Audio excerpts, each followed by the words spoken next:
Hola, buenos días. Buen día. Vamos a esperar un par de minutos,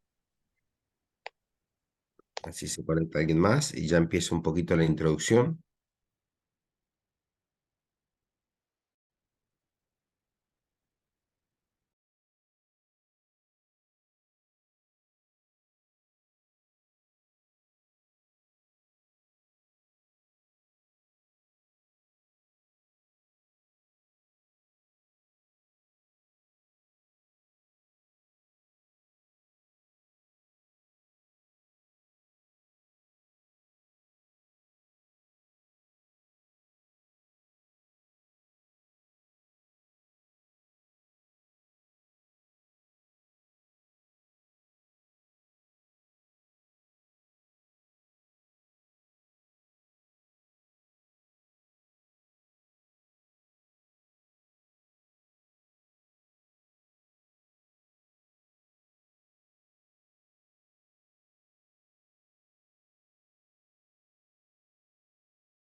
Bueno, bueno, buenos días a todos. Em, vamos a empezar un poquito a contarles, así ya a las 9, mientras ingresan los demás, ya largamos con el curso. Eh, Les comento un poco, digamos, la mecánica del curso. Lo que vamos a tener es que cumplir una cierta cantidad de asistencias. Creo que la asistencia la van a ir tomando, digamos, a medida que ustedes van entrando, como esto está todo grabado, ¿está bien? Quiénes son los que están dentro o no. A ver si puedo salir de acá. Entonces, lo que tienen que cumplir es un 80% de asistencias. La metodología que vamos a hacer son 10 clases, de las cuales van a haber, son 1 hora y media aproximadamente. Digamos, uno puede completar 1 hora 20 o 1 hora y dejar unos minutos para las preguntas. Después de cada pregunta, eh, después lo que vamos a hacer es, somos 10 profesores, o sea que son 10 bloques, 10 temas. Lo que vamos a hacer el día 27 de abril, que sería el día jueves, vamos a subir un examen para los que quieran. Digamos, este curso está acreditado por Posgrado de Nacional de San Luis, y uno de los requisitos de cumplir, digamos, ustedes con ser estudiante de posgrado, tener un título de grado, poderse inscribir en el SIU. Hay una plataforma que es el SIU, que es el sistema universitario donde uno pone toda su información. Tienen que inscribir dentro de ese sistema, y el día 27 de abril, que va a ser el jueves, le vamos a pasar a la gente a dar el examen, un examen que es múltiple choice, va a ser algo sencillo. O sea, lo que vamos a pedir es que cada profesor envíe 2 preguntas, ¿está bien? Con las posibles respuestas, y que nos marque exactamente cuál es la verdadera para tomar el examen. Entonces, le pido por favor que apaguen los micrófonos. Eso, gracias. Bueno, las preguntas, digamos, estas van a ser corregidas. Después le vamos a dar plazo para enviarlo hasta el día 30 de abril, que es el domingo. O sea, tienen jueves, viernes, sábado y domingo. Y se va a cerrar el sistema, digamos, para no poner el día 1 de mayo, que estén trabajando con esto. Así hacen un esfuerzo, y si pueden mandarlo antes, mejor. O sea, en realidad son exámenes que se pueden hacer en un día, menos, en 1 horita se puede hacer. La idea es que tengan cada uno el tiempo como para mandarlo. Como la semana que viene empieza el Congreso y estamos todos, digamos, abocados a esa actividad, la idea es cerrar este examen antes de que ya la gente emprenda el viaje. Después que esté cerrado, eso se corrige, se mandarán, digamos, los resultados y los aprobados, digamos, se les dará después donde la universidad lo que saca es una resolución de los aprobados en el curso para que a ustedes les sirva para acreditarlo en su posgrado como una materia optativa o como les resulte, digamos, más cómodo. Cualquier cosa, digamos, si necesitan alguna información más, eso la pueden hacer con los chicos que están organizando la escuela. Bueno, Octavio Furlón, eh, Johnny Villarroel y José Arroyo están ahí en la parte de organización. Después tenemos algunos moderadores como Jessica Benito, Florencia Calá, ayudando en toda la organización de esto. Hay un montón de gente involucrada atrás, así que es con quien han tenido más diálogo, supongo que sería con Octavio. Cualquier pregunta. De cada bloque, no sé si han visto un poco el cronograma, vamos a hacer un pequeño break, donde digamos de alguna manera va a ser como una especie de descanso para que después sigan con el que sigue, ¿ok?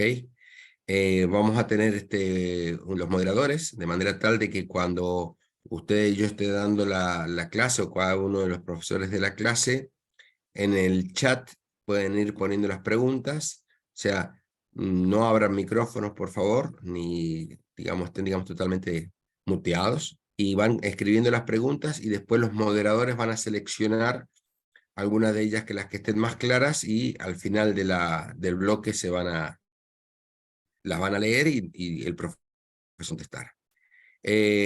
Un poco, digamos, yo creo que me imagino que habrán visto el cronograma.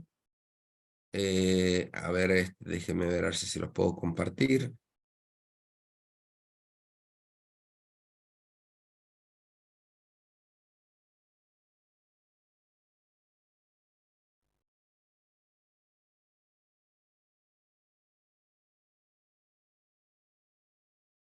Vamos a abrirlo primero acá.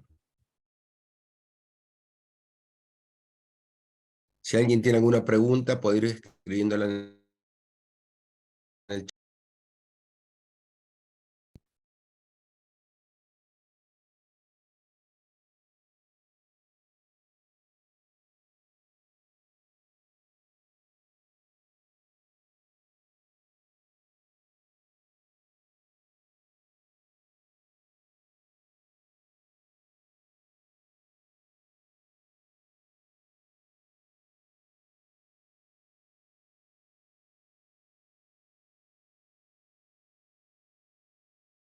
Bueno, ahí les estoy mostrando el cronograma.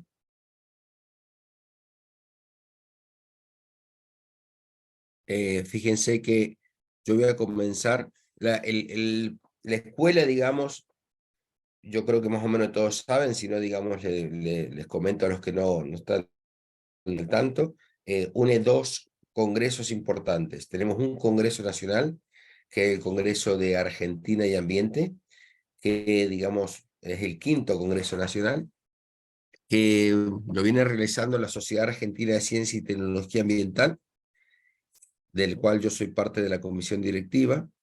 O sea que este es un evento nacional, y tenemos un simposio, que es un evento iberoamericano, internacional, que es el cuarto que se realiza. Fue realizado primero en Brasil, después fue realizado en Colombia, después en España, y el cuarto lo estamos realizando acá. Y la idea es juntar las dos temáticas, porque la absorción, además de las tantas aplicaciones que tiene, una de ellas es en la parte de ambiente, ¿ok? O sea, sumar, digamos, las temáticas de ambiente y absorción buscando puntos en común. Entonces, la escuela, un poco de alguna manera, va a estar dirigida a ese tipo, digamos, de temática conjunta, donde vamos a mostrar, digamos, los absorbentes, que son los materiales que de alguna manera, digamos, vamos a utilizar en el proceso de absorción, y alguna relación o cómo eso se combina con el tema ambiental. Fíjense que acá está el cronograma, ¿sí? Donde tenemos de 1 hora y media cada una de los bloques. Van a ser lunes, martes y miércoles a la mañana todos los días, y lunes y martes a la tarde hasta las 17:15 horas. ¿Ok? Fíjense que vamos a barrer. Yo voy a empezar un poco con fundamentos muy elementales de absorción y voy a, digamos, especificarme en el uso de la absorción como caracterización, digamos, fundamentos básicos. Después de ahí sí va a hablarle un poquito sobre materiales, ¿también? Cuáles son las características, cuáles son los materiales más comunes que nosotros utilizamos.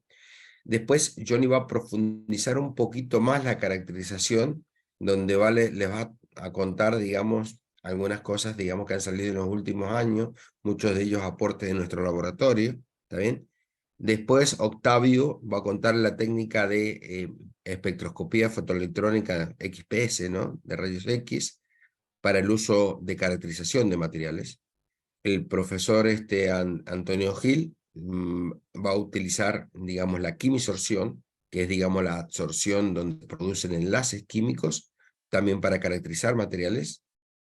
Graciela va a hablar sobre absorción, pero ya en fluidos, ¿está bien? En soluciones. Leiva va a hablar, Roberto, va sobre aplicaciones de materiales específicamente en líquidos para ser utilizados en un ambiente. Y Elena Basaldela va a hablar de la obtención de materiales, digamos, a partir de distintas fuentes, ¿no?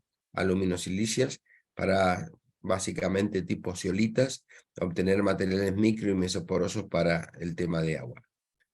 Gustavo va a hablar de biosorción en aplicaciones de alcance. Y por último, tenemos digamos, una charla novedosa dentro de este tipo de escuela, donde Fabiano, de Brasil, nos va a contar un poquito, digamos, cómo a través del emprendedorismo, de la innovación y de la relación que tiene la universidad con la industria, se pueden crear empresas, startups, digamos, que él tiene mucha experiencia, digamos, en empresas donde han trabajado en la remediación ambiental. Y la idea es darnos un pantallazo para quienes les interese estar en el ámbito de conexión con la industria, que es, digamos, de alguna manera uno de los objetivos fundamentales de la investigación cuando uno hace investigación básica. Yo siempre digo, cuando escribimos un artículo, lo primero que ponemos en nuestra introducción es todas las posibles aplicaciones industriales que va a tener nuestro material, y después siempre nos quedamos en el laboratorio, ¿no? Pero alguien puede tomar eso y hacer un desarrollo tecnológico, una patente, crear empresas y buscar, digamos, cómo ese tipo de material puede ser aplicado en solucionar problemas que de alguna manera son urgentes, ¿no? Bueno, él les va a contar, así que esa, digamos, última parte como cierre va a ser un poco el broche de oro de nuestro, digamos, de nuestra escuela. Digamos, ese es no solamente entonces relacionar investigadores, digamos, alumnos, estudiantes, sino también empezar a meter una patita dentro del sector productivo, ¿no? O sea, trabajar con empresas y con gente que pueda de alguna manera llevar nuestro a una escala industrial. Bueno, mm, yo no sé, déjenme ver porque no estoy viendo nada en el chat, creo que si no, cualquier cosa le pido a la... Ok, para la asistencia me dicen que tienen que escribir su nombre en el chat, así que, por favor, entonces eso, cuando esté grabado lo van a ir tomando. Yo no sé, Octavio y Daisy, porque yo no, cuando hablo no veo el chat, así que cualquier cosa ustedes si no me escriben algún WhatsApp. Vale, vamos a empezar.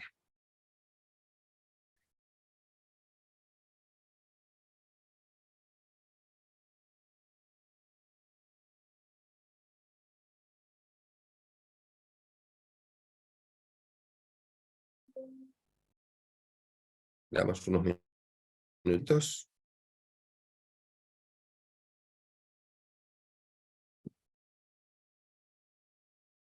Por favor, Octavio y Daisy en el chat que tenemos de la escuela, cualquier cosa yo lo tengo. ¿Me dicen? dice bien, si se escucha bien, si hay que hacer algo.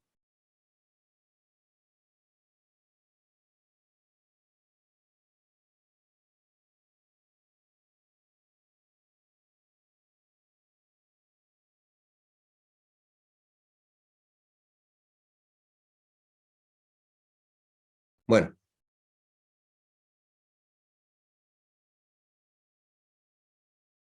bien, perfecto. Vamos a empezar. Entonces, lo primero que vamos a destacar es que el Congreso además de unir dos grandes eventos, que es Argentina y Ambiente y el Simposio Iberoamericano de Absorción, está dentro de los festejos de los 50 años de nuestra querida Universidad Nacional de San Luis, que la próxima semana, no la otra, el 10 de mayo cumple 50 años, así que, digamos, es una de las actividades dentro de los festejos del aniversario. Entonces, yo lo que les voy a contar es fundamentos, voy a centrarme un poco en el tema de absorción de gases, voy a profundizar la caracterización desde el punto de vista básico textural de sólidos, en particular son los nanoporosos, y voy a contar en la primera parte, digamos, cómo de alguna manera uno puede usar la técnica de absorción tanto de gases como de fluidos para hacer estudios con relación a problemas ambientales.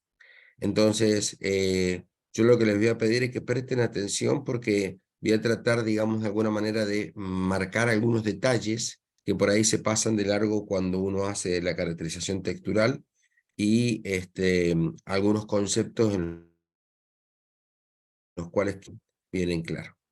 Bueno, para los que no conocen, nosotros estamos en San Luis, no sé si hay alguien de afuera, una provincia que está justamente en el centro del país. Nuestro clima es semiárido, ahora estamos en otoño, y ese verdor que ustedes alcanzan a ver ahí en las imágenes porque ha alcanzado a llover un poco, así que bueno, los que vengan al Congreso va a estar un poco fresco, pero van a disfrutar de un ambiente agradable porque justamente están en la zona, las sierras, el lago. Empecemos entonces. Bien, vamos a empezar a hablar sobre lo que es la absorción de fluidos en general.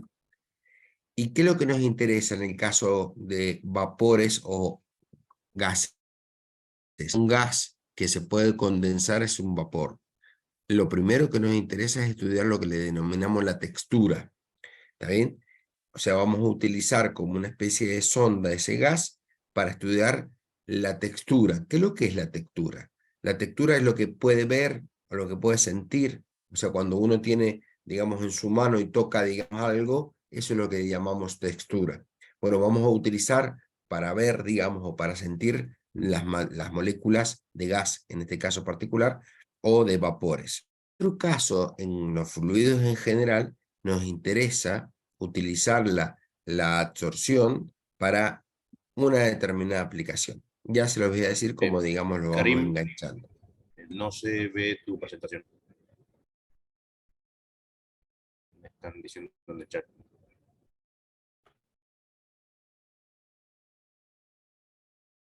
¿Qué es lo que pasó?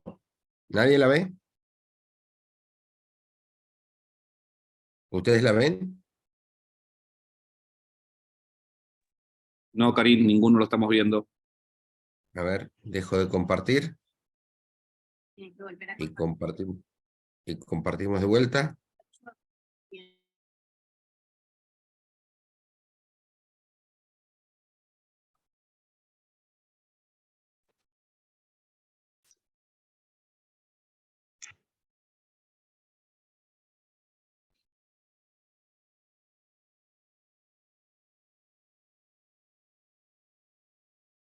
¿Ahí se ve? Sí, Karim,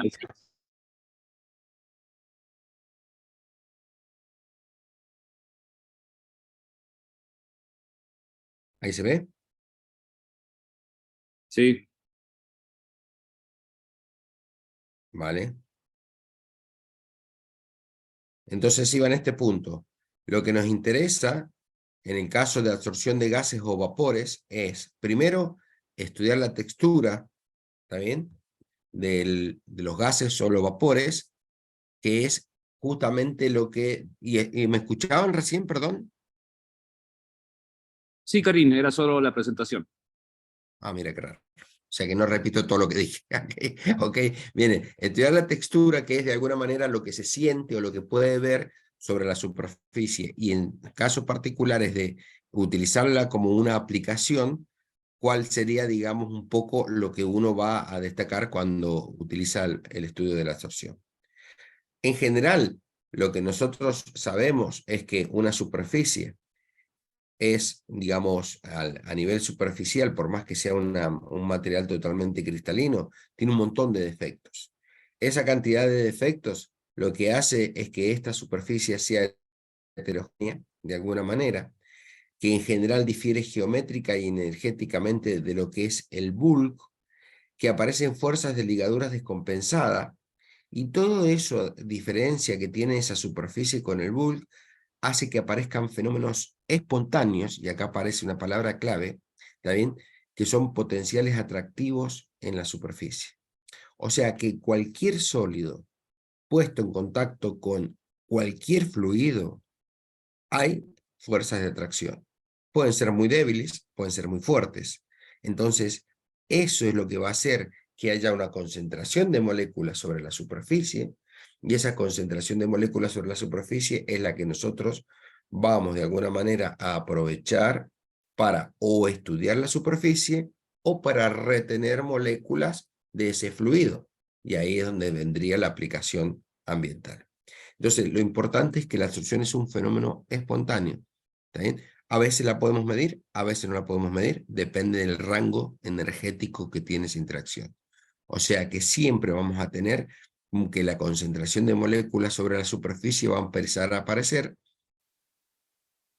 una interfase, y esa interfase es la que nos va a servir para caracterizar, si nosotros la usamos como información para ver cuánta acumulación hay sobre la superficie o dentro de los poros, o la vamos a utilizar para la aplicación, contando, digamos, cuántas moléculas quedan retenidas sobre ese material o sólido.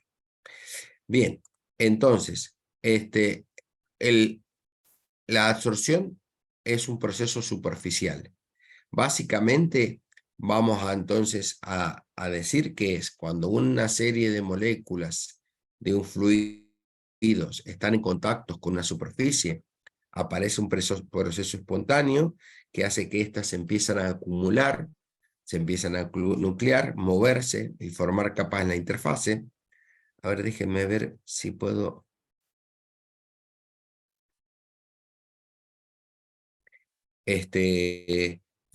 y eso es lo que llamamos la absorción.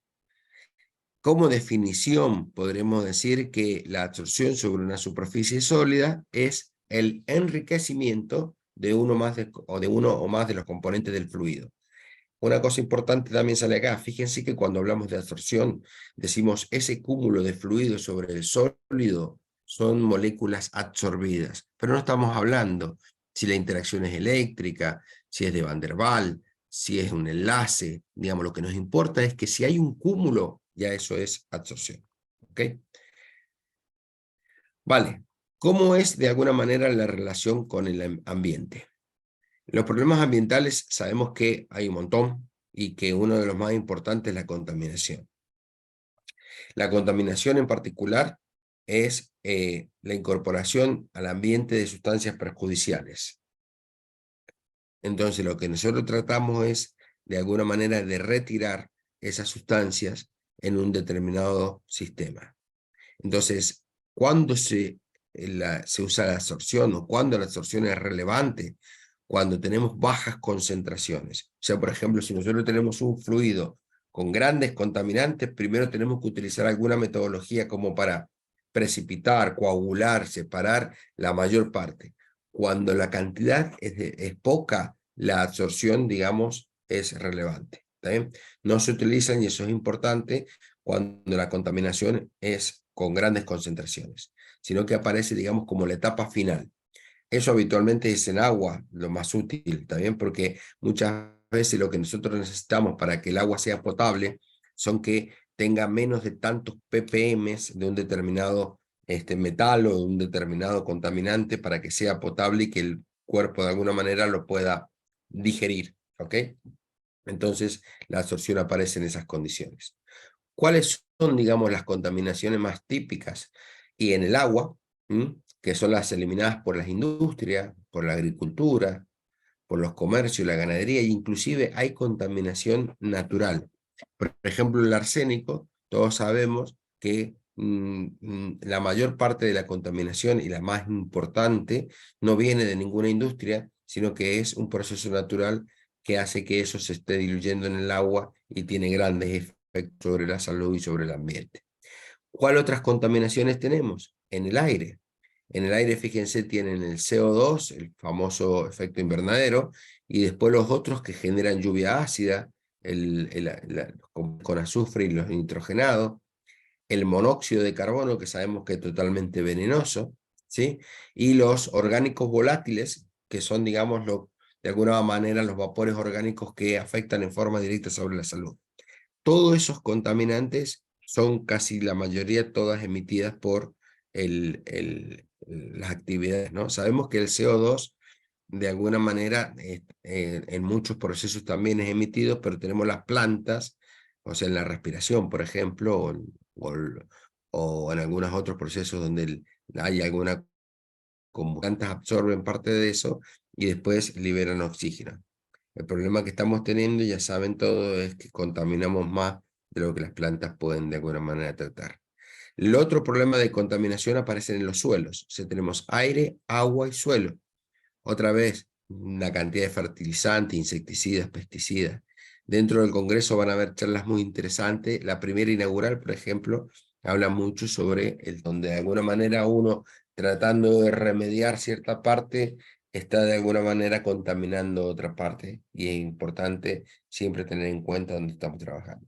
Entonces, el proceso de absorción es buscar un determinado material que pueda atrapar moléculas en cada ambiente. ¿Ok? Esa es, digamos, la relación que tenemos con el ambiente y ahora nos vamos a adentrar directamente en la parte de caracterización. ¿Cuál es la terminología que más o menos todos la conocen? Es que absorción es el proceso, digamos, de acumulación, de enriquecimiento. El absorbente es el sólido. El adsorbato es el fluido que está sobre ese sólido. El absorbible es el que está en el ambiente, pero lo que no está absorbido. Desorción es cuando se desprende. Y cantidad absorbida es la que nosotros vamos a contabilizar, tanto para la aplicación como para la caracterización. Y lo más importante de todo, que para hacer un estudio de la absorción, tenemos que construir o levantar lo que le denominamos la isoterma de absorción. El método, digamos, experimental único que vamos a realizar es obtener la isoterma de absorción. Por eso vamos a dedicar un poco, digamos, también de la explicación, porque es lo más importante. Si ustedes están haciendo un estudio científico y quieren sacar información sobre el material, tienen que de alguna manera visualizar, trabajar y tratar de sacar toda la información posible de la isoterma de absorción antes de aplicar cualquier modelo, porque es el único experimento que vamos a hacer. ¿Y la isoterma qué es? Es fijar la temperatura, también trabajar con un determinado volumen y ver, digamos, cómo la molécula se va absorciendo en función de una variable, que puede ser la presión relativa o la concentración de ese gas o vapor en función de la presión, por ejemplo, o en función de la concentración.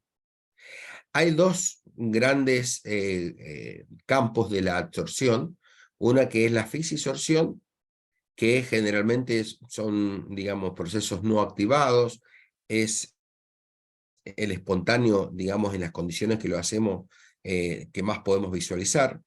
En cambio, el de quimisorción muchas veces necesita una pequeña activación o una pequeña ayuda, como levantar la temperatura, aumentar, digamos, algunas de las condiciones como para que el enlace químico se produzca. ¿Ok? Nosotros, para hacer la caracterización textural, vamos a utilizar el proceso de fisisorción. Aquí lo que tenemos generalmente que si la molécula se absorbe fácilmente cambiando la presión, se desorbe. O sea, el proceso es reversible. En cambio, en quimisorción, no. En quimisorción, las energías de interacción, las entalpías, son mucho mayores y se pueden producir enlaces químicos. Muchas veces, si yo quiero desorber de quimisorción, me llevo parte de la muestra, ¿ok? Entonces, no es un proceso reversible, digamos, de alguna manera interacciona con la muestra y no nos sirve en el caso para hacer caracterización textural. Sí, como hablar uno de los profesores, es una de las técnicas que se utiliza para, por ejemplo, si yo tengo la superficie y tengo determinados centros y quiero que químicamente, por ejemplo, si tengo un ácido, se pegue en una base, y también eso me va a dar información sobre cuáles son los centros que yo tengo sobre la determinada superficie. Esa es la aplicación de la quimisorción. Ahora nos vamos a centrar en la textura, ¿ok? Ok, ¿cómo estudiamos entonces la absorción? La isoterma, lo que hacemos es, partimos de un determinado volumen, ¿m?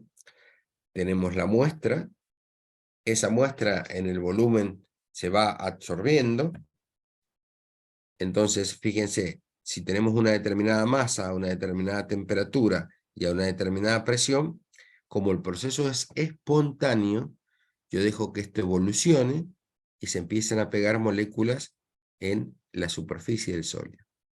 Esas moléculas que se pegan en la superficie del sólido son las que se van absorbiendo. Pero acá aparece un detalle importante. ¿Cómo mido yo en mi experimento? O mido la cantidad que aumenta esta masa, ¿sí? Ya estoy midiendo directamente, digamos, la cantidad absorbida, o estoy midiendo la presión final que está relacionada con las moléculas que desaparecen de este volumen. En los dos casos, ¿está bien? Yo lo que veo es que las moléculas que están acá están pegadas acá, o que las moléculas que están pegadas acá aumenta la masa, ¿ok? Eso es importante porque lo que yo estoy viendo es no en forma directa la cantidad absorbida. Yo supongo que está absorbido. ¿Y eso cómo lo obtengo? Y fíjense, si este proceso de absorción es muy lento, va a tardar mucho tiempo a una determinada presión inicial a llegar al equilibrio. ¿Está bien? Y esa es una de las cosas que tengo que tener en cuenta cuando voy a hacer el experimento. Para el equilibrio, cuando recién llego, que la presión final, que es la presión de equilibrio, no varía, ese es el dato que voy a tomar.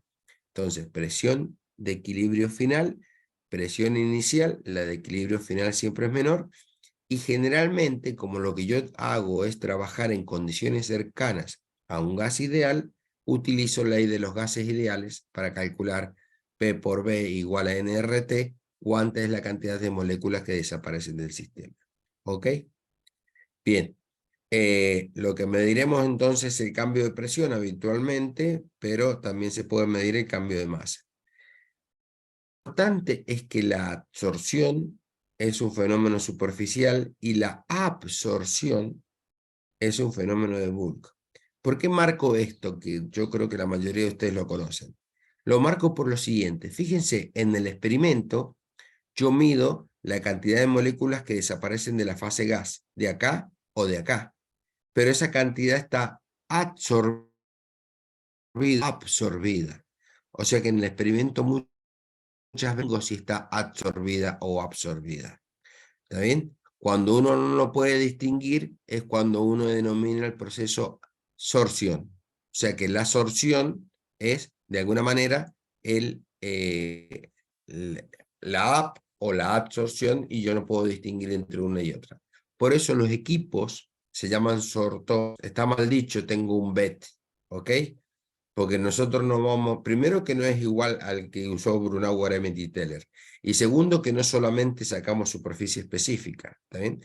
Lo que tenemos es un sortómetro. Entonces, ustedes de ahora en más, cuando dicen, sí, ¿qué equipos tienen en el laboratorio? Un sortómetro de gases. Pueden decir, trabaja con nitrógeno a 77 Kelvin, trabaja con argón, trabaja con dióxido de carbono, pero es un sortómetro. Entonces, lo que cuando nosotros hacemos el experimento, tenemos seguro parte que es el experimento. Entonces, ¿qué cantidades podemos estimar? Si nosotros conocemos el tamaño de y la cantidad que ocupan en una monocapa, porque eso se empieza a acumular, acumular, forma esa interfase, una monocapa. Si yo sé cuál es el tamaño que ocupan esas moléculas, puedo calcular lo que se llama la superficie específica, y vamos a hablar de superficie específica aparente. Si conocemos además las moléculas que entran, calculamos el volumen de poro, y si además conocemos cómo ellas van entrando, cuál es el mecanismo, podemos calcular lo que se llama la distribución de tamaño de poros. Estas tres cantidades, superficie específica, volúmenes de poros y distribución de tamaño de poro, es lo que se denominan las características texturales.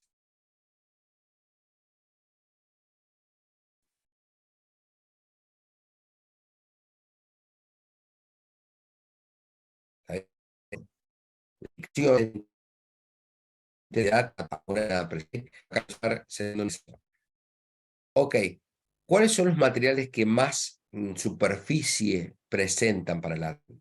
Justamente son los materiales porosos. Los materiales porosos, esta imagen, digamos, a mí me gusta mucho, además es la imagen de nuestro laboratorio, porque de alguna manera visualiza lo que vería una molécula cuando se va acercando a ese material que nosotros vamos a analizar. O sea, fíjense, se va acercando y empieza a ver, no hay una uniformidad en el tamaño de poros. Después, para aplicar modelo, vamos a suponer que los poros son cilíndricos, son slits o son esféricos. Pero fíjense que el material real no tiene esa uniformidad. Y aparece además poros entre medio de las partículas, que es lo que le denominamos porosidad intersticial. Entonces, cada vez que uno se va acercando más, llega a un momento en que estos huecos son como cuevas para las moléculas y son un poquito más grandes, o sea, se pueden acumular pocas moléculas en la absorción que nosotros vamos a usar como caracterización en cada uno de esos huecos. O sea, para que tengan una idea de las dimensiones que estamos hablando. La IUPAC, por absorción, hizo la propuesta de clasificar en micro, meso y macroporos. Los microporos entran unas 4 o 5 moléculas de nitrógeno. Casi todo está relacionado con el nitrógeno. En mesoporos es donde el nitrógeno se va a poder empezar a condensar, y justamente en esa región es donde vale la famosa teoría de la capilaridad. Entonces, todo lo que conocemos de teoría de capilaridad, formación de menisco, radio de Kelvin, ecuación de Laplace, es aplicada en la zona mesoporosa. Y eso es una cosa muy importante de destacar. Siempre que trabajemos con nitrógeno líquido en las condiciones que vamos a usar generalmente en el laboratorio. La zona microporosa es más incierta, ahí no se sabe bien el mecanismo. La zona mesoporosa es la que nosotros trabajar con mayor facilidad. Y la zona macroporosa ya son poros mucho mayores. En el 2015 la IUPAC aumenta la clasificación, o perdón, da un detalle de la clasificación y distingue entre ultramicroporos y supermicroporos. Los ultramicroporos son los donde entran apenas 2 moleculitas de nitrógeno, ¿está bien? Y los supermicroporos son, digamos, los mayores de ese tamaño. ¿Por qué? Porque el CO2, el dióxido de carbono, que ya van a ver cuando muestre las características, que a pesar de que es un poquito más grande que el nitrógeno, puede ver esa región por las características del experimento, nada más, ¿ok? Y eso hace que aparezca esa nueva clasificación porque los podemos distinguir. El nitrógeno, en muchos casos, en particular de las zeolitas, que tienen grupos funcionales, que están de alguna manera bloqueando esa entrada a la zona porosa, no permitía ver, digamos, en el tiempo que uno hace el experimento, la zona ultramicroporosa. Sí lo podemos acceder con el dióxido de carbono, y entonces la IUPAC ya nueva clasificación. Entonces, en general, la zona esta de micro mesoporos es la que vamos a trabajar con absorción-desorción, y los gases más utilizados son nitrógeno por excelencia y el argón. El nitrógeno por su facilidad de encontrarlo y por las condiciones de trabajo que son mucho más fácil de obtener que los otros gases. Ya hablar un poquito sobre eso. Se distingue ya los nanoporos como los materiales porosos que tengan hasta 100 nanómetros.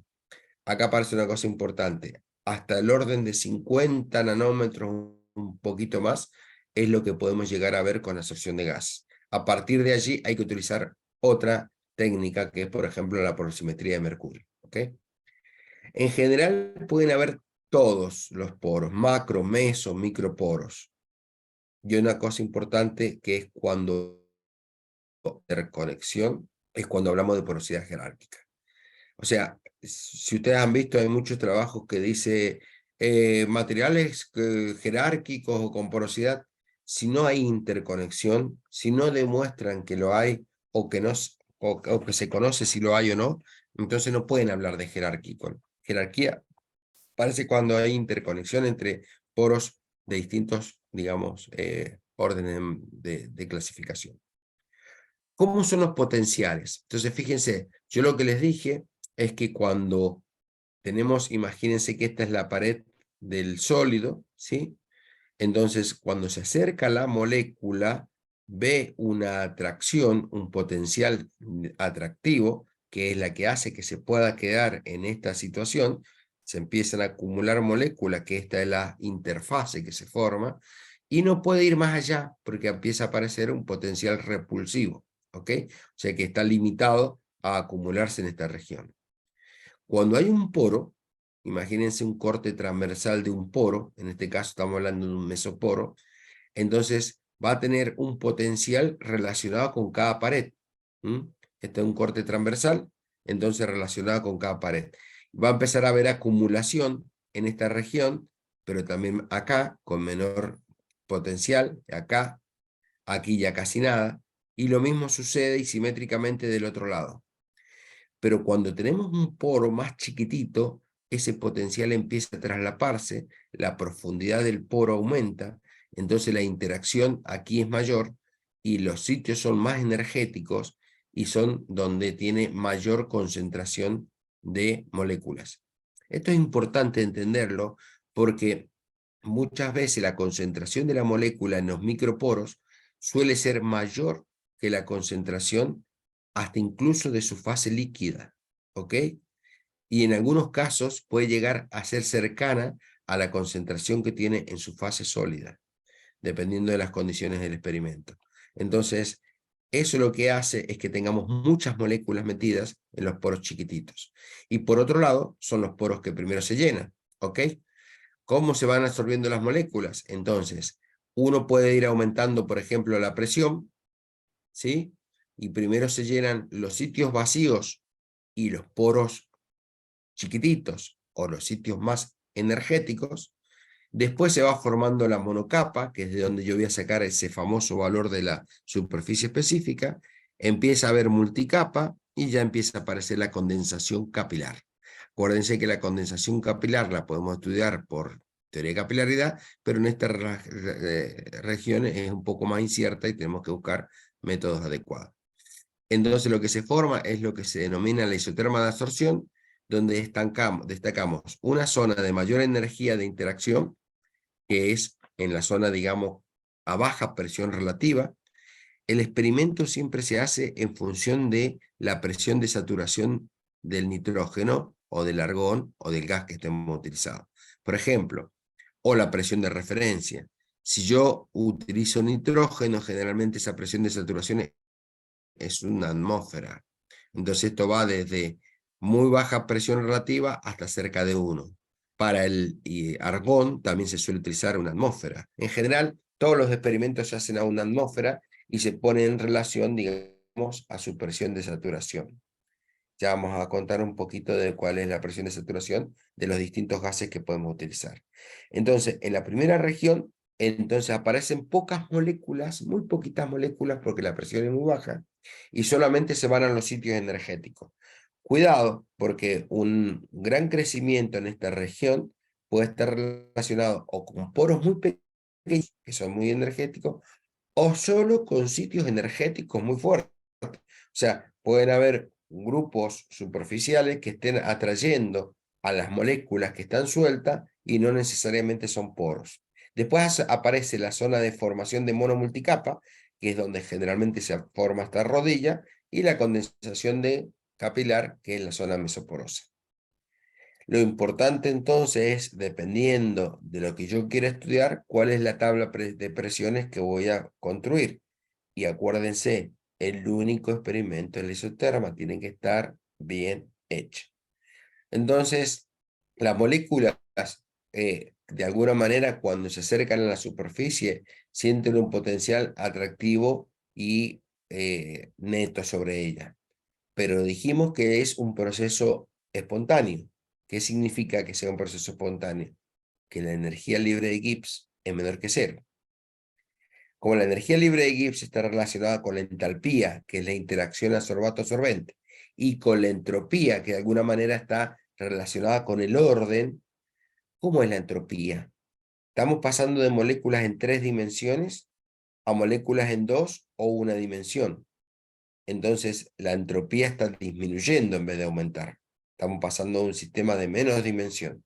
Entonces, si la entropía es menor que cero, este es menor que cero, terminamos viendo que la entalpía es menor que cero y el proceso es exotérmico. Significa que cuando yo absorbo una molécula se libera calor. Si yo pudiese medir ese calor liberado, puedo encontrar cuál es la interacción adsorbato-absorbente. Pero tiene otra consecuencia, y eso es importante hablando del experimento, que si el proceso es exotérmico, si yo aumento la temperatura de la isoterma, siempre la isoterma me tiene que dar menor capacidad de absorción que la anterior. Es solamente por el hecho de que el proceso es exotérmico. Y eso me sirve de alguna manera para identificar muchas veces si mi experimento está bien hecho o no. Ok, entonces vamos un poco a destacar cuáles son las cosas importantes en la construcción de nuestra isoterma. Primero, la cantidad de muestra. La cantidad de muestra está relacionada con el equipo que nosotros tenemos. Tenemos que ver si tiene un bulbo, digamos, no sobrepasar el bulbo, ¿está bien? Si no tiene bulbo, estar en la parte inferior, digamos, con una cierta cantidad, pero no poner demasiada cantidad de muestra porque si no, puede ser que el nitrógeno, digamos, de alguna manera, no alcance, porque el nitrógeno tiene un tiempo de vida dentro de ese termo, máximo puede ser 24, 28 horas, ¿está bien? Entonces, como tiene mucha cantidad de muestra, no alcanza el proceso para llegar al equilibrio, o lo que puede ser es que si tiene muy poca cantidad de muestra, no alcance a medir también bien el isoterma. Entonces, es importante seleccionar la cantidad de muestra adecuada para nuestro experimento. Generalmente, el equipo dice, dentro de nuestro equipo tiene que haber una superficie del orden de 10 metros cuadrados. ¿Qué significa? Que si yo tengo una muestra de 10 metros cuadrados, tengo que poner 1 gramo. Si tengo una muestra que tiene 100 metros cuadrados, con 0,1 gramo está bien, ¿ok? Siempre nosotros recomendamos poner una cantidad mínima que son unos 100 miligramos, de ahí para arriba. Y buscar, digamos, de que el experimento dé en las condiciones que tienen esa cantidad de muestra. Si tiene muy baja superficie, tienen que poner más. Selección del portamuestra, eso depende del tipo de muestra, si es un polvo, si tiene distintas formas. Y una parte fundamental que es el desgasado. O sea, tienen que saber si su muestra tiene una cierta, digamos, resistencia a la temperatura hasta cierto valor. Por ejemplo, si se descompone a 80 grados, no pueden desgasar a temperatura, digamos, del orden de 80 grados. Tienen que desgasar a temperatura menor. Acuérdense que además lo están haciendo en un sistema bajo vacío. ¿Está bien? Entonces, el desgasado es importante, pero el desgasado, digamos, aconsejado y el que más, digamos, sirve para el material, es un desgasado que pueda sacar las moléculas de agua, que son las que más hay en el ambiente, y algunos pequeños, otras moléculas como algunos hidrocarburos. Entonces, cuando ustedes tienen un material que lo tienen que desgasar a muy baja temperatura, ya de entrada les digo que el experimento no va a dar muy bien, ¿ok? Generalmente funciona muy bien cuando tienen un material resistente a temperaturas de 120 grados para arriba. Un carbón, una arcilla, una sílice, ¿está bien? Entonces ustedes pueden desgasar bien el material, saben que va a estar limpio de todos los contaminantes ambientales y ver exactamente cuál es su textura. Después, por ejemplo, acá tienen un ejemplo. Fíjense, este material el azul ha sido desgasado a 200 grados durante 6 horas. Hacemos la isoterma de esta que está acá abajo. ¿Okay? Esto es CO2 sobre el nanotubo. No importa, lo que quiero es que vean la forma.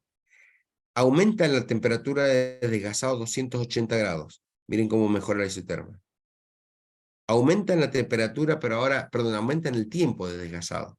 Mejora más todavía. Y a partir de allí aumentan el tiempo y la temperatura y da sobre la misma isoterma. O sea que esa muestra ya está en condiciones de poder ser analizada. Miren los errores que podemos cometer si tienen un mal desgasado. Selección del ascorbato, y acá aparece una cosa importante. A ver, el nitrógeno es el más utilizado, forma fácilmente una monocapa, se obtiene fácilmente porque la composición del aire tiene un 80% de nitrógeno. Se puede trabajar a temperatura de nitrógeno líquido porque el nitrógeno líquido también se consigue y la presión, digamos, en la cual se mantiene en esas condiciones de una atmósfera o presión atmosférica, por lo tanto, es totalmente compatible con las situaciones que tenemos en los laboratorios para trabajar. Tiene, digamos, el problema de la presencia de un momento cuadrupolar, por lo tanto, esa molécula de nitrógeno, si va entrando a un poro, que en la entrada del poro tiene algunos grupos superficiales, puede interaccionar con ellos y no va a entrar bien, o le va a costar, o no va a llegar al equilibrio en poco tiempo. Eso es lo que yo les decía, que al principio, digamos, como no detectaba los ultramicroporos, entonces, digamos, no se estaba tomando como una molécula para analizar esa región. Cuando aparece el dióxido, se utiliza para analizar los ultramicroporos y donde aparece la clasificación de la UPAC. Pero la facilidad del nitrógeno es que forma bien una monocapa y es la mejor molécula para hacer cálculos de las superficies específicas. El dióxido de carbono, fíjense, a presión atmosférica, la presión relativa pp0 es 0,03. La presión de saturación son como 24 bares, por eso atmosférica relativamente queda este valor. Esa presión de 0,03 significa de que en el rango que vamos a trabajar tenemos muy pocas moléculas. Y además, uno puede hacer el experimento a temperatura mucho más grande que la del nitrógeno líquido. A pesar de que es una molécula mayor que la del nitrógeno, hay pocas moléculas, hay mayor temperatura, tiene mucha movilidad, y eso es lo que permite que entre rápidamente en los poros chiquititos, los ultramicroporos. ¿Está bien? Entonces, es importante porque fíjense que es más grande, pero tiene movilidad. Entonces entra y ve una región que no ve el nitrógeno. El kriptón, al contrario, digamos, del CO2, tiene una presión de saturación bajísima, ¿ok? Entonces, ¿qué significa? Que a muy baja presión está lleno de moléculas. Entonces, si yo lo pongo, por ejemplo, a presiones relativas, el P sobre P0 me da enorme. Al tener tantas moléculas, la movilidad es muy baja porque están, digamos, empujándose una con otra, pero me permite rápidamente ver superficies bajísimas, de 1 metro cuadrado, 0,5 metros cuadrados, ¿está bien? El problema de Krypton es que es muy caro, ¿está bien? Y, digamos, hay que tener cuidado porque fíjense que a presiones relativas la presión es enorme y si ustedes no tienen cuidado se les puede fugar y se les va rápidamente a la atmósfera y lo pierden. Pero sirve para estudiar superficies muy bajas. El argón no posee momento cuadrupolar, se puede trabajar a presiones atmosféricas, la temperatura, digamos, es un poquito mayor que la temperatura del nitrógeno líquido, el problema es que el argón líquido es también más caro, el nitrógeno líquido es más o menos barato, pero al no tener momento cuadrupolar no interacciona, digamos, con esos grupos superficiales, y ustedes pueden ver fácilmente los poros chiquitos también en un determinado material, como por ejemplo la zeolita. Cosa que digamos que no ocurre muchas veces cuando utilizamos solamente CO2. El CO2 es muy bueno para carbones. La mayoría de las clasificaciones, de los modelos y de lo que nosotros vamos a hablar, utiliza como adsorbato el nitrógeno. O sea, más o menos, o sea, cuando definimos tamaños y cuando definimos condiciones, generalmente esta es la molécula modelo. ¿Okay? Pero se pueden elegir cada una de estas para utilizar en el proceso de absorción. Y por último, la tabla de presiones del experimento, después son las condiciones del equilibrio, pero es importante, aquí por ejemplo este modelo muestra cómo se llenan los poros en función de la presión relativa, otra vez referido al nitrógeno. Fíjense, a 1 por 10 a la menos 3, todavía no se llenan los microporos, vamos por la mitad, pero aquí ya muestra que la condensación, la concentración es alta. A medida que aumenta la presión, aparece un llenado secundario, ¿sí? A medida que aumenta la presión, recién a 0.05 está llenándose los microporos, ¿está bien? A 0.05, y acuérdense este valor porque es el límite de la aplicación de la superficie específica BET. BET es la superficie una vez que se ha llenado los microporos, o sea, de aquí en adelante, donde se produce una formación del crecimiento de la capa absorbida, la formación de la monomulticapa. Significa que tengo que tener cuidado cuando calcule la BET, porque todas las moléculas que están en la zona de los microporos son mucho más que las que podemos nosotros de alguna manera desparramar sobre la superficie. Por eso la UPAC habla de superficie específica aparente. ¿Ok? Sigo aumentando la presión y ya fíjense, cuando llego al orden de 0.35, 0.4, que es el límite de la BET, aparece lo que se denomina el menisco. Y acá aparece otro hito y otra cosa fundamental. A 0.42 de presiones relativas con el nitrógeno aparece el menisco, pero si yo desorbo a 0.42 desaparece el menisco. Eso va a tener como consecuencia que la estéresis de los materiales utilizando nitrógeno no tienen que aparecer nunca más abajo de 0.42. Si aparece más abajo de 0.42, hay algún inconveniente, o está mal desgasada la muestra, o, digamos, la muestra es flexible, no es rígida, entonces las moléculas, digamos, que la región esa no está bien estudiada porque vamos a tener movimiento del material cuando tenemos absorción y desorción. Lo normal es que a 0.42 desaparezca la estéresis cuando estamos desorbiendo. Y aquí fíjense, la formación de la monocapa estadística la marca más o menos este modelo aproximadamente a 0.41. Entonces, sabiendo eso, es importantísimo también cómo vamos a dar nosotros datos para hacer nuestro experimento. Si queremos la zona ultramicroporosa, supermicroporosa, el cálculo de la superficie específica y la zona mesoporosa y el volumen total de poros. ¿Ok? Después, el regreso me va a servir para calcular la distribución de tamaño de poro. Bien, por último, el tiempo de equilibrio, donde es importante si el proceso de absorción hace que las moléculas se van absorbiendo, hasta que se estabilizan. Este es el tiempo de estabilización. O si medimos la presión cae hasta que se estabiliza.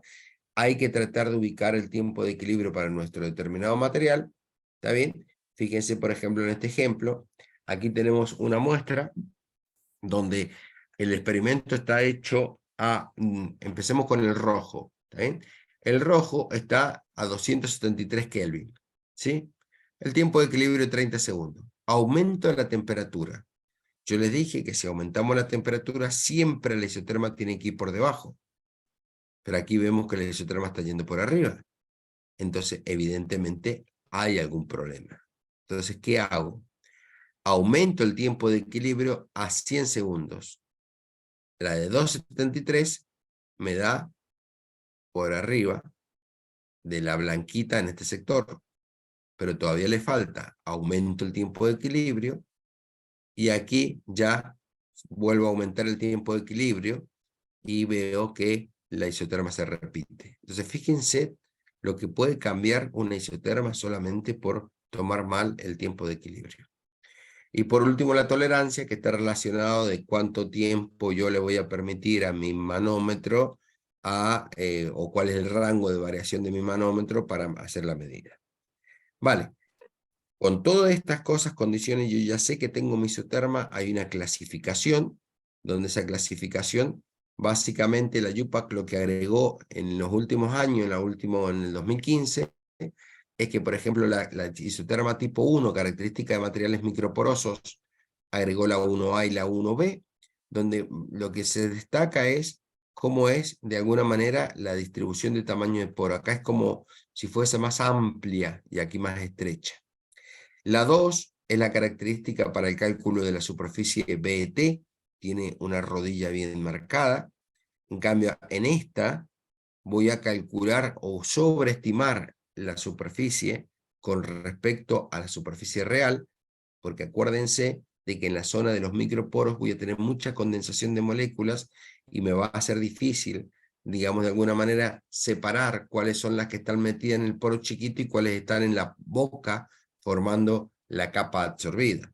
En cambio acá, en el punto B del isoterma 2, la BET es muy parecida a la, digamos, superficie expuesta por el material. En la 3 no existe absorción, digamos, no hay interacción. En la 4 es como la 2, pero con histéresis.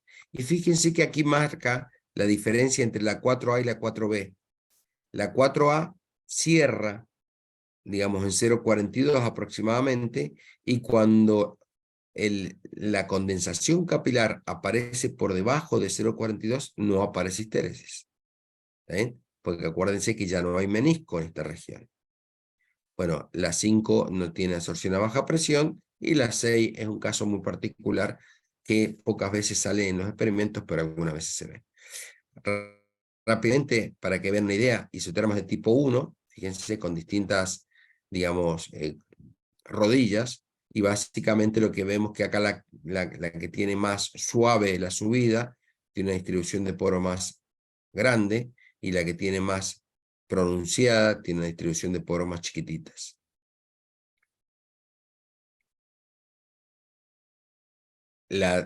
Vamos a saltar algunas especiales, como la tipo 4, esta tiene el punto B, que es donde se forma la monomulticapa, puede aparecer con distintos ciclos de histéresis. Fíjense, este está por encima de 0,42, entonces el cerrado es cerrado propio de las características texturales. Este que está acá es cerrado porque se rompió el menisco, entonces no es un tema del sólido, sino que es un tema del fluido. Por lo tanto, no hay que utilizar esta rama para caracterizar al sólido, porque siempre va a cerrar en 0,42, entonces no puedo sacar información de allí. En este sí, y en este es bajo de 0,42, también puedo sacar información porque el proceso de absorción y desorción, digamos, no presenta la histéresis y no tenemos problema de la menisco.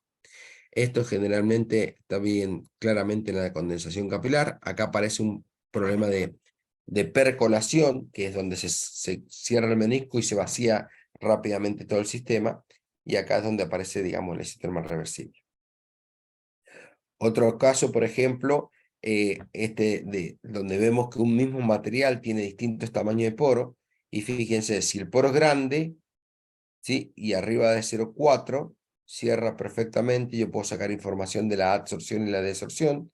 En este caso no puedo sacar información de la desorción, porque se va a cerrar obligatoriamente el menisco, y en este caso no tengo problema, porque no tengo un menisco. La clasificación de la UPAC de los ciclos de histéresis está relacionado con la geometría, de alguna manera, de los materiales. Johnny seguramente le va a contar qué información adicional podemos sacar de estos ciclos, pero básicamente aquí tenemos un extremo donde este es cilíndrico, otro donde este son slit, y este está más relacionado con poro esférico, y este para poros mezclas o poro más raro. Aquí lo que tenemos es un bloqueo de poros, ¿está bien? Y este es también tipo slit. Entonces, por ejemplo, ese es característico de poros cilíndricos. Este puede ser poros esféricos. este por slits, dependiendo si es sube mucho, no es tan uniforme, y si es bien horizontal, son poros uniformes. Ok. Hasta aquí entonces más o menos ustedes ya tienen un buen experimento y con la isoterma y la clasificación nunca cuadra dentro de una de las clasificaciones, sino que van sacando información dependiendo de la región de la isoterma que van analizando. Ah, mira, acá es tipo 1, acá es tipo 2, el poro es esférico o es cilíndrico, entonces de ahí van más o menos solamente con la curva experimental sacando información. Brunauer, Emmett y Teller, lo que propusieron ellos es, una vez que se llenan los microporos, a partir de la boca de los microporos empieza un proceso que está relacionado con la formación de mono multicapa, y entonces si nosotros nos ubicamos o nos centramos en esa región, podemos sacar información de la mono multicapa y ver cuál es la región exacta donde está la monocapa. Si vemos cuál es la monocapa, sacamos un valor que le llamamos superficie específica, en este caso la de BT. Pero cuidado, es una superficie especial. Tiene que estar después que se han formado los microporos y antes de que empiece la condensación capilar dentro de los mesoporos. Claro, los trabajos que hicieron ellos, que eran con arcillas, con materiales, digamos, no tan microporosos, tienen una buena isoterma tipo 2, la rodilla está muy, digamos, marcada, y la zona esa del cálculo de la BT la podían correlacionar en forma directa con el comportamiento de esos materiales en la aplicación. Cuando aparecen los materiales microporosos, empiezan a salir valores de BT disparados. Por ahí hablaban de 6, 8 mil metros cuadrados gramos en algunos materiales como los MOF, por ejemplo, y no estaban relacionados en forma directa con la superficie expuesta de esos materiales. Entonces se tuvo que trabajar, que fue la UPAC del 2015, en decir cómo vamos a seleccionar el rango del cálculo de la BT y ya no hablar de una superficie real, sino que es como un valor que identifica a los materiales, que me sirve para compararlos entre sí, porque en los distintos laboratorios del mundo dan el mismo valor, y que eso lo podemos directamente tomar como una huella dactilar de ese material para determinadas aplicaciones. Pero no hay que relacionarlo en forma directa con la aplicación real, en el sentido de que no es toda la superficie expuesta. Sí lo es en el caso de que la isoterma sea tipo 2, y menos lo es en el caso de que la isoterma sea tipo 1. Entonces, ¿qué ellos propusieron? De que esa formación de mono multicapa la podían agrupar. No me voy a meter mucho en esto. La cosa es que llegan a esta ecuación donde dicen, fíjese, el PP0 es de la isoterma, este es las moléculas absorbidas. Entonces, si yo grafico esto en función de esto, la pendiente me da la relación con una C y una NM, que es el número de moléculas en la monocapa, y la ordenada en origen, las mismas dos variables. ¿Está bien? Entonces, las mismas dos incógnitas. Entonces, lo que yo hago es hacer una gráfica, buscar la región lineal, calculo el C que está relacionado con la energía de interacción absorbente, y a partir del N de la monocapa calculo lo que le llamamos la superficie específica. ¿Ok? El rango propuesto por ellos es este, y la superficie específica con el número de Avogadro y las condiciones del tamaño de la molécula la calculo. Pero bueno, ahora veamos cuál es el problema que aparece cuando tenemos, por ejemplo, que muchos microporos, tenemos mucha condensación acá, ¿sí? Entonces ese rango de validez se puede mover, ¿ok? Y aquí es donde aparece, miren, el 0.05 para el caso del nitrógeno, y este es una muestra con una isoterma tipo 2, para que vean, digamos, de dónde sale la comparación. Empieza la formación de monomulticapa, y antes de llenar, de formarse el menisco, es donde termina la validez de la BT. Veamos una aplicación de un material microporoso. O sea, supongamos un carbón activado, tiene una isoterma tipo 1, buscamos el rango que propone Brunauer. Abajo tenemos la zona lineal, digamos, de ese rango. Calculamos la BT y me da 1400, pero me da un C negativo. El C no puede ser negativo porque está relacionado con la interacción adsorbato-sorbente. Entonces, ¿qué hacemos habitualmente? Tomamos otro punto menor, el C sigue dando negativo, otro punto sigue dando negativo, otro punto y vemos que sigue dando negativo. Entonces, hasta que encontramos una zona donde el C es positivo y la diferencia del cálculo de la superficie específica es del 25%. Aquí es donde empezó a patinar la BET, porque claro, esto es muy manual, elegir cada uno de los puntos. Entonces lo que se hizo, fíjense que el rango real es este, lo que se hizo es buscar criterios generales para poder decir cómo vamos a tomar el rango donde vale la BT. Este profesor Ruquerol, quien es el que hizo la propuesta, y básicamente dijo, hay que seguir estos criterios. Lo primero, empezamos a elegir el rango que Brunauer propuso. Después, buscamos que siempre el C sea positivo. Después, que el PP0 esté en la región de la monocapa, en la región que nosotros estamos buscando. ¿Cómo se hace eso? Es mirar nuestra isoterma, mirar el rango que seleccionamos y visualmente ver si está exactamente en esa región, pero después vamos a hacer una cuentita. ¿Ok?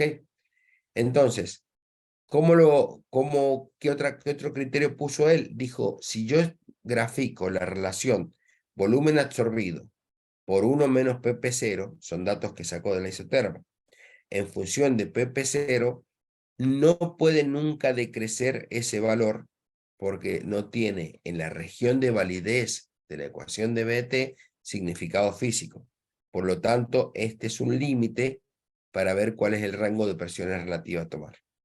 Y después hay otro criterio que es el decay, que modifica la ecuación de BT y lo que hace es más o menos parecido,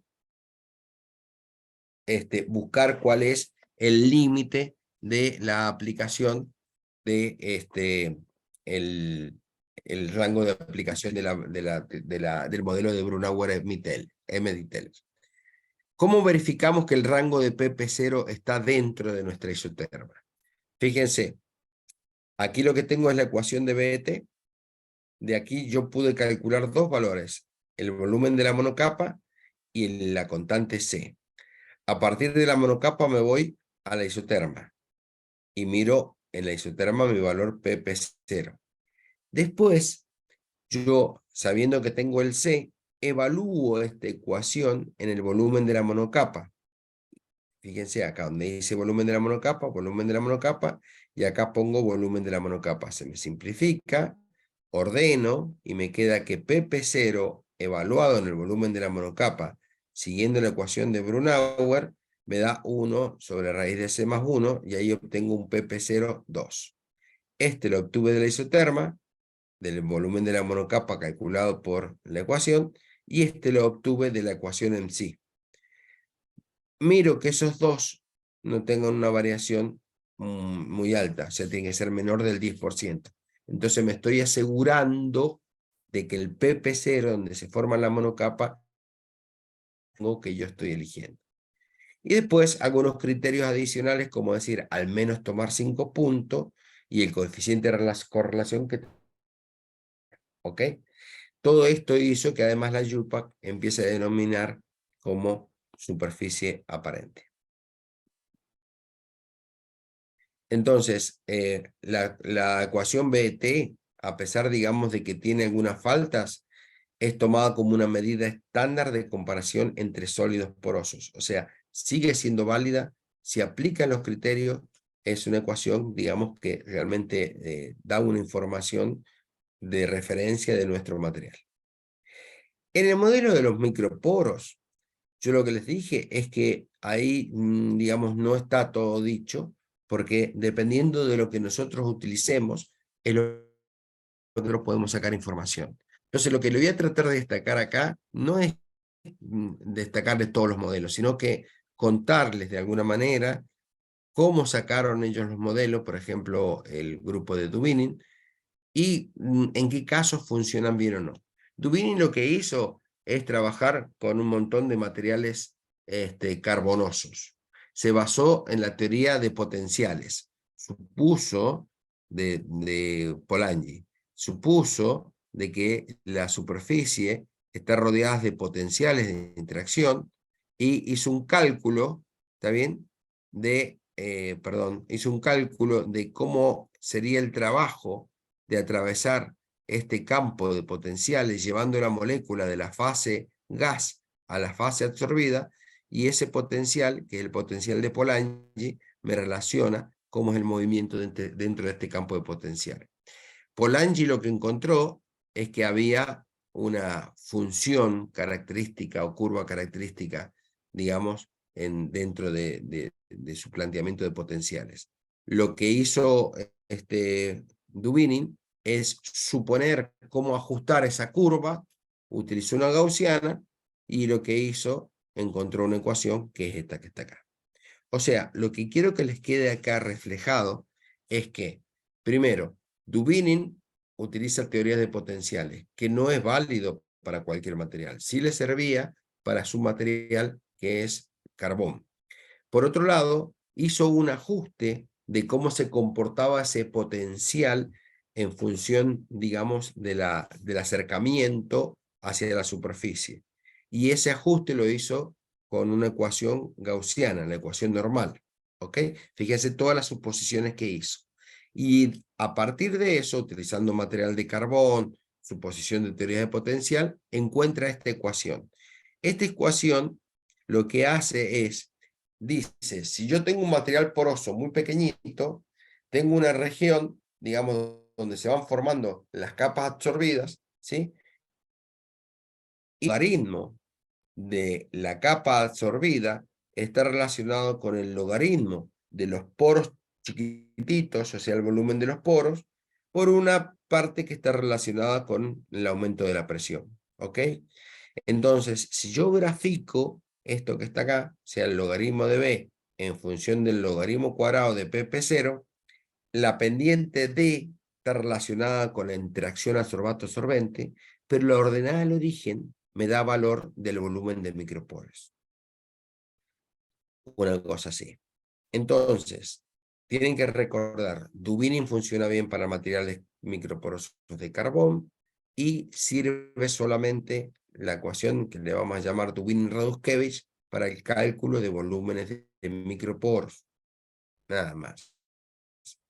Bueno, entonces, ¿cuál es el rango de aplicación? No muy pequeñito porque hay ultramicroporos, que no los tenía en cuenta, no muy grande porque hay mesoporos. Tenemos que buscar cuál es la región de linearidad y, por ejemplo, si nos da una línea como en el caso 1, el modelo se ajusta muy bien.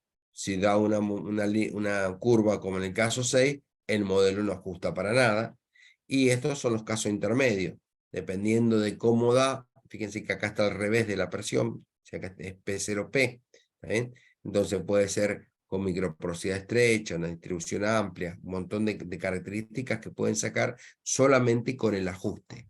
Para eso Dubinin funciona muy bien. Volumen de microporo, materiales carbonosos y sacar información de cómo es la porosidad. Ok.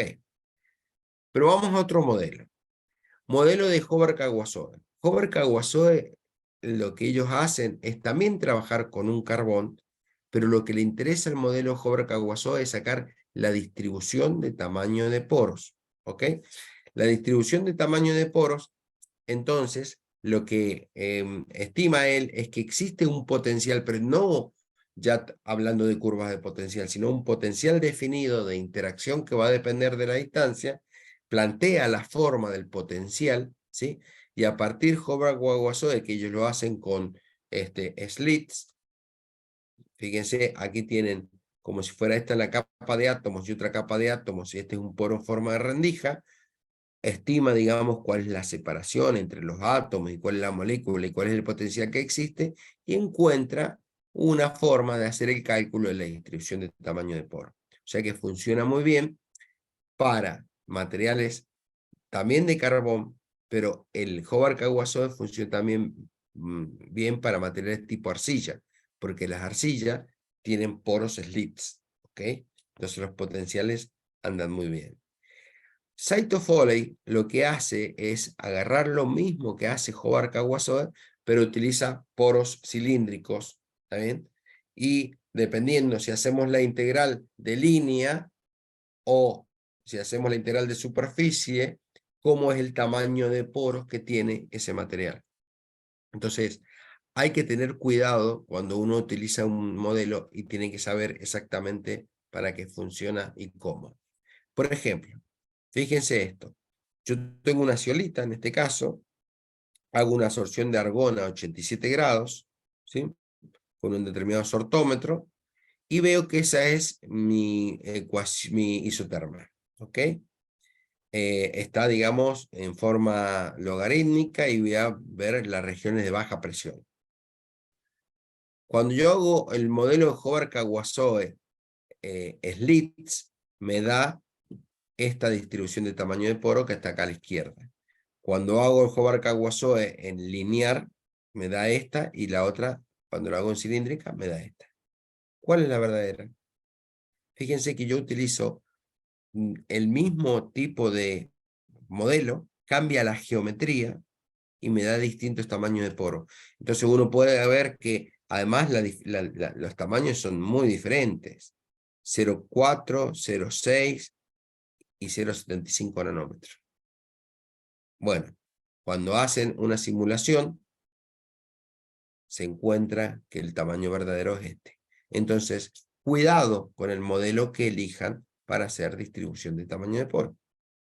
Bueno, los plots, básicamente hay los que le denominamos los t-plots y los alpha plots, y el alpha plot, perdón.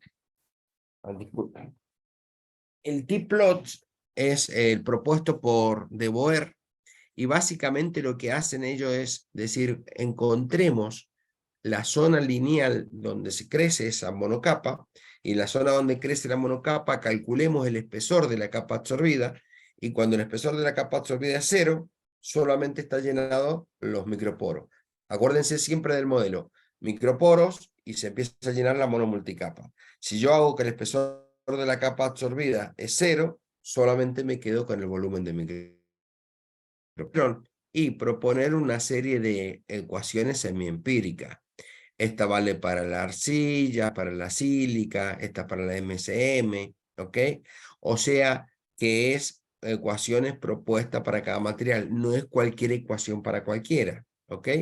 Y después, a partir de la isoterma, se hace esa extrapolación que cuando el espesor tiende a 0, lo que calculo es el volumen de los microporos.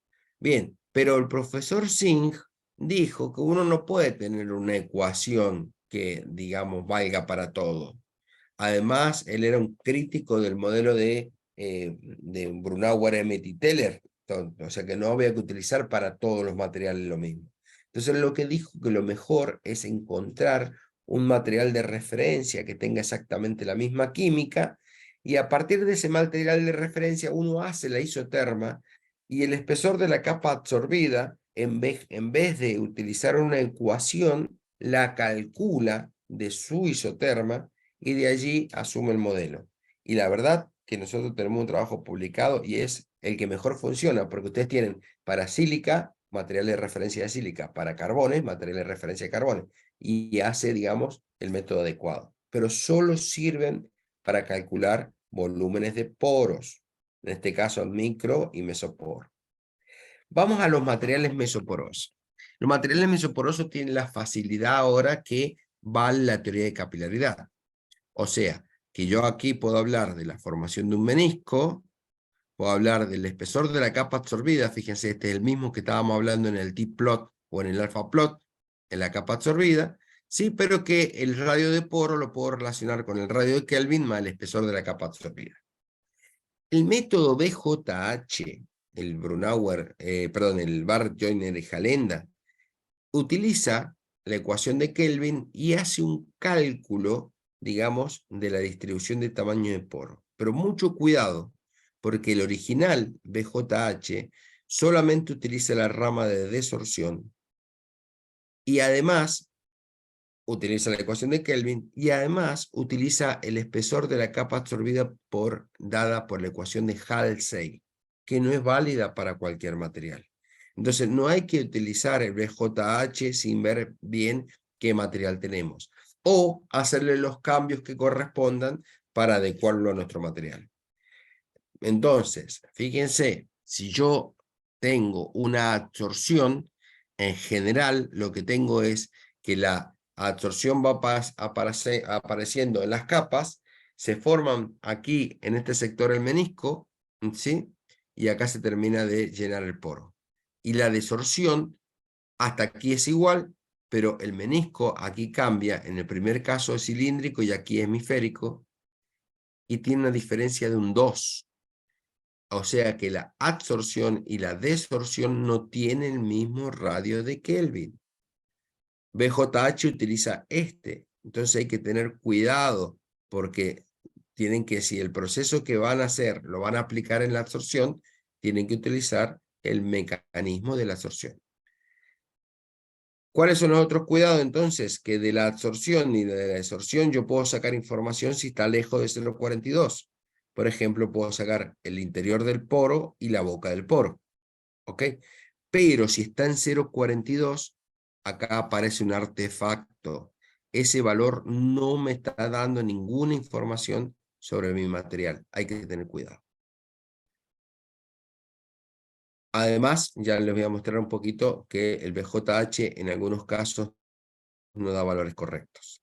Después está lo que le llamamos los métodos microscópicos. Los métodos microscópicos es, uno tiene un software, donde ese software ha calculado un kernel, que es una distribución de tamaños de poros, utilizando alguna metodología. Hay dos muy conocidas, una es la de teoría del funcional de la densidad y otra el proceso de Monte Carlo. La teoría del funcional de la densidad lo que hace es, en base a la función densidad, de cómo esa función va aumentando en función de la presión relativa para un determinado material, para un determinado gas, para una determinada temperatura, hace un cálculo de cómo va a ser el ajuste de nuestra isotermia. Mírenlo acá. Esta es la ecuación de absorción generalizada. Esto que está acá, el K, es el kernel. O sea que acá va puesto mi banco de isotermas de distintos tamaños. F es la distribución de tamaño de poro. O sea, me va a decir cuántos isotermas tomo de cada tamaño. O sea, yo en nuestro kernel, que tiene un montón de tamaños, la función de distribución me dice, toma 2 de estas, 1 de estas, 5 de estas, 4 de estas, y eso me va a ajustar, haciendo esta integral, a mi isoterma experimental. Ese es básicamente el proceso. Hay dos entonces, funcional de la densidad y Monte Carlo. Por ejemplo, estos son kernels, ¿ves? Esos kernels que están metidos en un software donde me va a permitir ajustar mi isoterma experimental.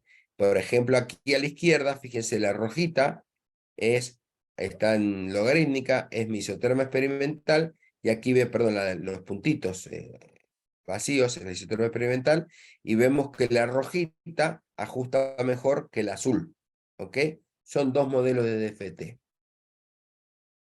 Entonces, aquí uno tiene que ver cuál es el modelo que se adapta para su material.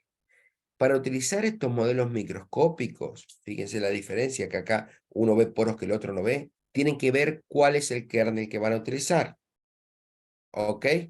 Por ejemplo, acá en el tema de Monte Carlo, para Monte Carlo uno plantea los potenciales, hace los cálculos del kernel y después hace el ajuste que tienen que tener. ¿Por qué tienen que tener, digamos, toda la información? O sea, no pueden utilizar cualquier kernel. Supongamos que ustedes tienen una sílice mesoporosa y están haciendo isotermas de argón. Tienen que buscar el kernel del material que utilizó sílice, al menos sílice, no importa que sea mesoporosa, pero con argón y a la temperatura que hicieron el experimento. Entonces, no es fácil, digamos, encontrar siempre el kernel adecuado. Y no solamente que no es fácil, sino que muchas veces no lo hacen bien. Bueno, les voy a contar una cosa más con el tema del método BJH. Vimos que el método BJH, que le podemos llamar métodos macroscópicos porque utilizan la ecuación del Kelvin, muchas veces no ajusta bien en los rangos de los pocos nanómetros, y ahora se lo voy a demostrar por qué. Los métodos microscópicos, como el de FT y el de Monte Carlo, son los métodos que más están calibrados con técnicas experimentales. O sea, vemos con el tamaño de poro, o con SACS o SAN, y los tamaños coinciden con los cálculos hechos con, por ejemplo, DFT. ¿Está bien? O sea, que si ustedes tienen el kernel, el mejor método para hacer distribución de tamaño de poro son DFT o Monte Carlo. Pero tienen que tener el kernel adecuado, porque son los que mejores ajustan, digamos, cuando lo han comparado con otros métodos. Pero miren acá esta gráfica. El grupo de Neymar, acá en esta que está acá abajo, son todos los métodos microscópicos de la presión relativa en función del tamaño de poro. Cuando usamos los métodos macroscópicos da esta o esta, o sea, la ecuación de Kelvin o una de Kelvin modificada. ¿Eso qué significa? Que si yo, por ejemplo, tengo un tamaño de poro de 3 nanómetros, para todos los métodos microscópicos da exactamente la misma presión, aproximadamente 0,2. Pero para este método da 0,4 y para este inclusive da mucho mayor. O sea, que los métodos macroscópicos como el BJH, Dollimore-Hill y todos los que usan la ecuación de Kelvin sobreestiman la presión relativa. Por lo tanto, subestiman el tamaño de poro. O sea, que los tamaños de poros de BJH y más en la zona de poros pequeños, fíjense que esto está hecho hasta 10 nanómetros aproximadamente, hasta 10 nanómetros, subestiman el tamaño de poro y en un valor muy grande. Dado Karim, eso, un segundito, te quedan 15 minutos más. perfecto. Entonces, basado en esto, nosotros hicimos una propuesta. Dijimos, si el radio de Kelvin, digamos, subestima, entonces agreguémoslos un término de ajuste, que le llamamos FC, ¿sí? Y ese término de ajuste me va a servir para poder calcular el valor real del tamaño de poro.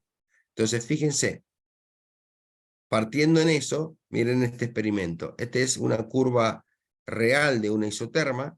Si hacemos el BJH con FC0, sacamos la distribución de tamaño de poro y volvemos a nuestra isoterma, entonces fíjense que da muy diferente, pero cuando empezamos a ajustar, encontramos un valor que exactamente calza con mi isoterma y el FC es 0,87 nanómetros. Le tuvimos que agregar 0,87 nanómetros al valor inicial que daba BJH para que ajuste, digamos, a nuestra isoterma real. Cuando hacemos la distribución de tamaño de poro, nos da este valor, y si lo comparamos con el BJH, da este valor, donde además el BJH no solo que subestima el tamaño de poro, sino que además no separa el volumen de microporos, por eso da mucho más el área bajo la curva. Y si lo comparamos con un DFT, el modelo que hicimos nosotros, este modelo es nuestro, también que le llamamos BBS, ajusta mucho mejor. Entonces, la diferencia es muy grande y cuidado con el uso del BJH. ¿Ok? Volumen total de poros, Gurbich lo que propuso es que si yo, fíjense, esta es la misma muestra, distintos gases, distintas temperaturas, y lo que encontramos es que si a presiones relativas altas calculamos sobre el eje Y cuál es el volumen total de poros, siempre me da lo mismo. ¿Cuál es el detalle acá? Que esto se hace sobre una superficie plana. Entonces, en nuestros materiales tenemos que elegir un volumen de referencia. ¿Ok? Y ahora les muestro el uso del CO2, lo propuso el profesor Rodríguez Reynoso, donde, digamos, tiene un montón de ventajas, ¿está bien? No necesitamos traductores muy grandes, vemos los microporos, y fíjense, por ejemplo, un material donde la misma distribución de tamaño de poro fue hecha con nitrógeno y dióxido de carbono. Con nitrógeno tardamos 40 horas y con CO2 5 horas. ¿Ok? Entra mucho más rápidamente. Y en algunos casos, como este que está acá, fíjese, el CO2 da información adicional a baja porosidad. Todo esto que les estaba hablando está reportado en el en la UPAC. Esta es la referencia. Y entonces lo importante son buenos experimentos, superficie específica aparente, Dubinin para materiales de carbón. Estos para poros cilíndricos, esféricos y slit funcionan muy bien. Los plots solamente para sacar volúmenes de poro, BBS para distribución de mesoporos con, digamos, no BJH, sino en la zona de mesoporosidad, y en general los métodos microscópicos. Así que bueno, muchísimas gracias y ya me pueden contar las preguntas que hay.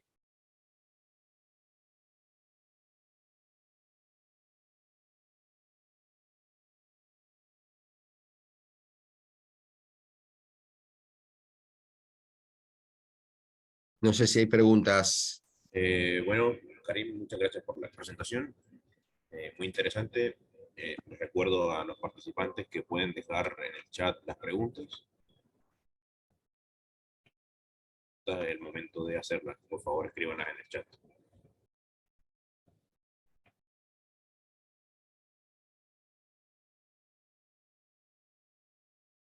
Si no, de todas maneras, pueden después dejar una serie de preguntas y después las podemos ir contestando, ¿no?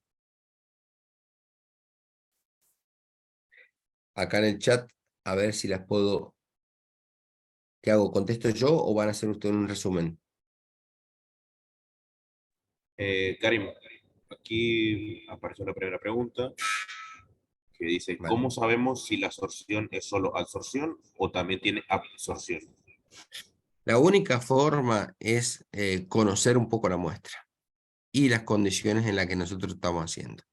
Generalmente cuando es nitrógeno a 77 Kelvin, como es un gas muy inerte y a 77 Kelvin es muy difícil que haya absorción, sabemos que estamos en una condición de... Entonces, si nosotros subimos mucho la temperatura o aumentamos mucho la presión, puede haber también absorción. O sea, que más que nada es conocer el material y las condiciones del experimento. No hay otra forma. De la medida no lo vas a ver. Gracias, Karim, por la respuesta. A ver si, esperemos a ver si aparece alguien más con alguna duda.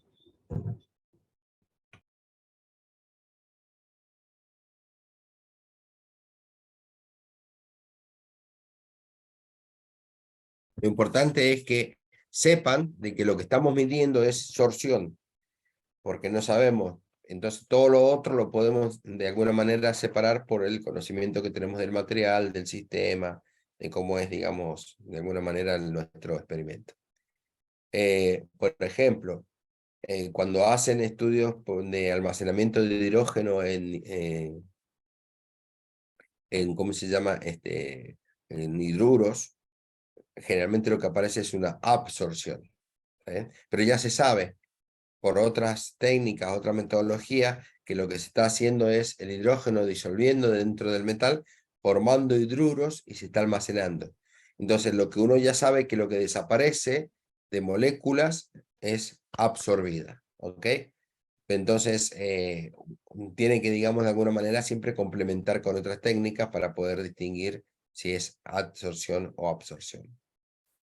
Por ejemplo, sí también podemos saber si es absorción química o física. En las condiciones que yo les estoy contando de nitrógeno o gases, digamos, más o menos inertes, lo que tenemos es que cuando hacemos la desorción, digamos, sale casi todo el material absorbido. En cambio, cuando es químico y hacemos la desorción, no sale todo el material. Tenemos que inclusive sacar parte del material con temperatura. Gracias, Karim. Ahí llegó otra pregunta. Dice, de Carlos López. Normalmente los que no tenemos el equipo para medir nos envían un resultado y muchas veces no hay datos suficientes para usar otros modelos. ¿Qué se hace en ese caso? Generalmente lo que tienen que hacer ellos primero, que el que le mida, tienen que seguir las condiciones que ellos le piden. Por ejemplo, uno tiene que saber si su material es una arcilla o una zeolita o un carbón, cuál es el modelo que quiere que le utilice la persona que le hace la medida. Entonces, por ejemplo, le dice, mira, mi material es un carbón, yo necesito que el volumen de poros lo saqué por esta ecuación. Los métodos que les estoy diciendo casi todos están, digamos, en los equipos. De todas maneras, lo que nosotros hemos construido en el laboratorio es una tabla de Excel donde tenemos los métodos puestos independientemente del equipo. O sea, si la isoterma está bien hecho, que es lo que ustedes tienen que tratar de que eso sea, digamos, porque no pueden, una condición sine qua non, que la isoterma esté bien hecha, en condiciones de equilibrio, que vean que le cierra bien la histéresis, ¿está bien? De que tienen unos puntos y definen bien la curva. Siempre la isoterma crece, nunca puede decrecer. A lo sumo puede estabilizarse. Después con eso, con una tablita de Excel, digamos, que inclusive nos podrían consultar en algún momento, nosotros les podemos ayudar a ver a qué modelo utilizar, ¿está bien? Pero tienen que aprender su material, cuáles son los modelos que mejores se adecúan. Bueno, Karim, muchas gracias por tu presentación. A ustedes. Ahora vamos a tomarnos una pausa y volvemos a las 10:45. Perfecto, muchas gracias. Gracias.